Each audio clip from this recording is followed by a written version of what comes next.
ಕನಕಪುರಲ್ಲಿ proper ಇರೋದು. ಅಲ್ಲಿ ನಮ್ಮ ತಮ್ಮ ಇಲ್ಲಿ ದೇವಸ್ಥಾನಕ್ಕೆ ಬರ್ತಿದ್ರು. ಅವರು ನನ್ನ ಮಿಸಸ್ಗೆ ಹಾರ್ಟ್ ಪ್ರಾಬ್ಲಮ್ ಇತ್ತು, ಹಾಸ್ಪಿಟ್ಲಿಗೆ ಹೋಗಿದ್ದು. ಅವರು ಈ ಥರ ಜಾಸ್ತಿ ಸೀರಿಯಸ್ ಇದೆ, ಬೇರೆ ಏನೋ ಪ್ರಾಬ್ಲಮ್ ಆಗುತ್ತೆ ಅಂತ ಹೇಳೋರು. ಅದಕ್ಕೆ ನಾವು ನನ್ನ ತಮ್ಮನ್ನ ನನ್ನ ತಮ್ಮನ ಫೋನ್ ಮಾಡಿ ಕೇಳೋದಕ್ಕೆ, ಇಲ್ಲ ಈ ಥರ ದುರ್ಗಾಸ್ಥಳ ಅಂತ ಐತೆ ಸರಸ್ವತಿಪುರದಲ್ಲಿ, ಅವರು ಅಲ್ಲಿ ಅಮ್ಮನ ಫೋಟೋ ಇಟ್ಕೊಂಡು ಕೈ ಮುಕ್ಕೊಳ್ಳಿ ಸಾಕು, ಅವರು ನೀವು ಯಾವಾಗಾರ ಒಳ್ಳೇದಾದ್ಮೇಲೆ ಹೋಗೋರಂತೆ ಅಂತ ಹೇಳಿದ್ರು. ಅದೇ ರೀತಿ ನಾವು ಅಮ್ಮನ ಹೆಸರು ಹೇಳ್ಕೊಂಡು, ಬರೀ ಫೋಟೋನೂ ಇರಲಿಲ್ಲ ನಮ್ಮ ಹತ್ರ, ಅಲ್ಲಿ ಅಮ್ಮನ ಹೆಸರು ಹೇಳ್ಕೊಂಡು ಕೈ ಮುಗಿದು ಹಾಸ್ಪಿಟ್ಲಿಗೆ ಹೋದೋ. ಅಲ್ಲಿಂದ ಅಲ್ಲಿ ನಮಗೆ ಒಳ್ಳೆ ಸೂಚನೆ ಸಿಕ್ತು. ಆಪ್ರೇಷನ್ದು ಏನು ಸಮಸ್ಯೆ ಇರಲಿಲ್ಲ, ಮತ್ತು ಯಾವುದು ತೊಂದರೆ ಆಗಲಿಲ್ಲ. ಇವಾಗ ಒಳ್ಳೆಯದಾಗಿದೆ. ಹಾರ್ಟ್ ಸಮಸ್ಯೆ ಇದ್ದಂಗೆ ಒಂದು ಮಾತ್ರಲ್ಲಿ ಕ್ಯೂರ್ ಆಗ್ತಾಯಿದೆ. ಇವರ ಮೆಂತಿ ಹೌದು, ನಮ್ಮ ಮೆಂತಿ ಇವರು ಹೆಂಗಿದೆ ಪುಟ್ಟಾಗ? ನೀನು ಏನು ಹೇಳ್ತಿ ಪುಟ್ಟ? ಈ ಜನಗಳು ಇಷ್ಟೆಲ್ಲ ಹಿಂಗೆ ಬಂದು ಅರ್ಜೆಂಟ್ ಮಾಡ್ತಾರೆ, ಲೇಟ್ ಮಾಡ್ತಾರೆ, ಅದ್ರ ಬಗ್ಗೆ ಏನು ಹೇಳ್ತೀವಿ? ಮನಸ್ಫೂರ್ತಿಗೆ ಹೇಳ್ತಾನೆ ನೀನು ಹೆಂಗೆ ಬೇಡಿಕೆ ಬೇಕು ಅಂತ ಹೇಳ್ತೀಯ?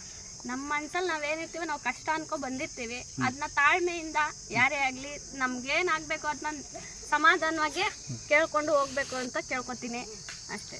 ಈ ಅಂತೂ ದುಡ್ಡು ಬೇಡ, ಹೇಳ್ಕೊಂಡು ಕೊಡ್ತೀನಿ. ತಂಗಿಗೆ ಆರೋಗ್ಯ ಬರಲಿ, ಯಾವ ಕಾಸಾಗಿ ತಂಗಿ ಶುದ್ಧವಾಗಿ ಯಾರು ದೇವ್ರು ನಂಬ್ತಾರೆ ಅವರಿಗೆ ಯಾವುದೇ ಥರ ತೊಂದರೆ ಬರಲ್ಲ.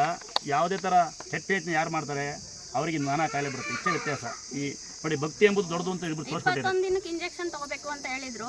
ನಾನು 5 ವರ್ಷ ತಗೊಂಡೆ, ಆಮೇಲೆ ನಿಲ್ಸ್ಬಿಟ್ಟಿದೆ. 2 ವರ್ಷದಿಂದ ಬರೀ ಮಾತ್ರೆ ತಗೊಂತಿದ್ದೆ. ಆ ದಸರಾ ಟೈಮಲ್ಲಿ ನನಗೆ ತುಂಬ ಸೀರಿಯಸ್ ಆಯಿತು. ಲೋ ಬಿ ಪಿನೋ ಇಲ್ಲ ಹೈ ಬಿ ಪಿನೋ ಆಗಿದ್ರೆ ಅವತ್ತು ನಾನು ಇಲ್ಲ ಅಂತ ರಾತ್ರಿ 10-11 ಗಂಟೆಲಿ ಕರ್ಕೊಂಬಂದ್ರು ಆಸ್ಪತ್ರೆಗೆ. ಅಲ್ಲಿ ಇವ್ರ ತಮ್ಮ ಹೇಳಿದ್ರು ಅಂತ ನಾವು ಇಲ್ಲಿ ಕೈ ಮುಕ್ಕೊಂಡಿದ್ರು ಇವರೇನೆ, ನನಗೆ ಅಷ್ಟು ಇದಿರಲಿಲ್ಲ.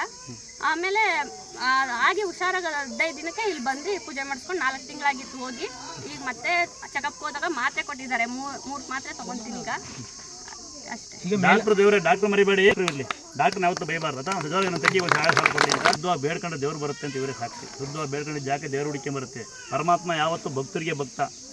ನಾವು ಭಕ್ತರಾಗಬೇಕು, ದೇವ್ರಿಗೆ ಯಾವ ಭಕ್ತ ಆಗ್ತದೆ. ನೋಡಿ, ನಮ್ಮ ಮನೆಗೆ ಇದೆ ದೇವ್ರು ಅಂದ್ಕೊಬೇಡಿ, ನಮ್ಮ ಜಮೀನು ಕೂತಿದ್ದು ದೇವರು. ಯಾಕೆಂದರೆ ನಾವು ದೇವ್ರಿಗೆ ದಾಸರ ಇದ್ದೀವಿ, ದೇವ್ರು ನಮಗೆ ದಾಸರ ಬಿಡ್ತದೆ. ಇಷ್ಟೇ ವ್ಯತ್ಯಾಸ. ನಮ್ಮ ಜೊತೆ ನಿಂತ್ಕೊಂಡು ಮಾತಾಡುತ್ತೆ, ಯಾರು ನಗ್ತಾರೆ, ಸ್ವಾಮಿ ಸುಳ್ಳು ಹೇಳ್ತಾರೆ. ನಮ್ಮ ಮನೆ ಕೂತ ಮಾತಾಡುತ್ತೆ, ನಮ್ಮ ಜೊತೆ ಓಡಾಡುತ್ತೆ. ಎಷ್ಟು